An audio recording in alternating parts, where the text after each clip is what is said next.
Overlord is that new movie produced by J.J. Abrams, not directed by him, and it's about a group of GI soldiers in World War II who go behind enemy lines to take down this radio tower, and upon that they discover some Nazi experiments that could lead to world domination. Okay, now we know the whole thing about this movie is that everybody thinks it's the next Cloverfield movie. Trust me, it is not the next Cloverfield movie. Thank God J.J. Abrams did something different with this movie. Here's the thing with this movie. People are gonna walk into this thinking it's like a crazy zombie movie, like, it's The Walking Dead on steroids because The Walking Dead is the greatest show ever made! That would be a bold statement if it was season 1. I feel like there's a good majority of the general consensus out there, the general movie-going population, that is going to be very disappointed with this movie because it's really not, at the heart of it, it is really not a zombie movie. This is like a grade B, cheesy, ridiculous, silly action movie with a high budget. That's what made this movie super fun. I had a lot more fun with this movie than I thought I was going to. The best way for me to describe this movie is that it is Wolfenstein meets Resident Evil. That's how I'm going to describe it. There's a lot of cheesy dialogue, there's some bad acting, there's over-the-top action sequences. It's a pretty violent film too.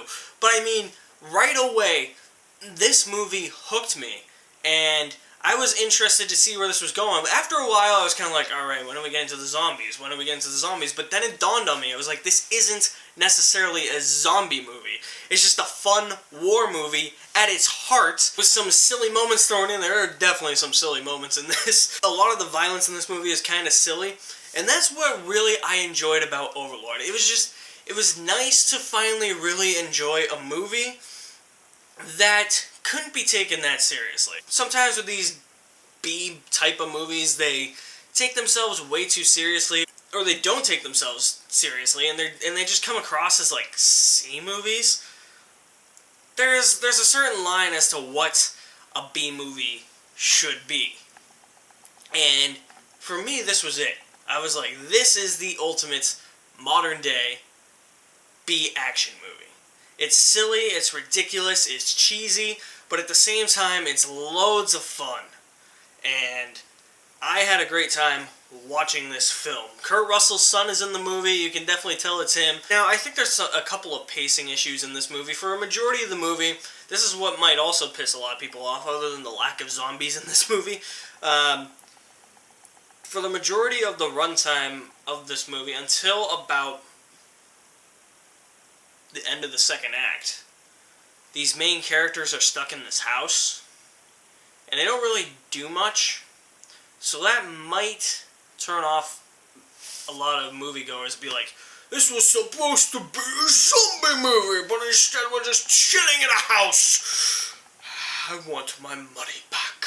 Yeah, those scenes kind of drag, but at the same time, you get an emotional attachment to this girl and this little boy, and it's just like, I think that's what this movie does well. It doesn't develop its characters very strongly, but it develops them enough to make you care. And when the silly, ridiculous, cheesy stuff is going down, it's like you haven't lost interest in the characters. You're rooting for them, obviously, because who doesn't want to just sit and play Wolfenstein or Call of Duty Zombies on a Saturday and kill some Nazis? I mean, we all want to do that. It's the absurdity of the plot that makes the movie fun, but it's the way that it is executed that makes the movie so much better. It's stuff we've seen before, but it adds this fresh, unique, cheesy, B-movie type of twist to it. I'm going to give Overlord a pretty high score. I'm going to give Overlord a B+. I really enjoyed this movie. Hope you guys go check it out. That is my review of Overlord. I will leave my link to my website in the description below. There you will find all my links to my social media accounts. My name is Alex Madden. Stay tuned for more reviews. I have Fantastic Beasts, The Crimes of Grindelwald coming up soon. I'll see you next time.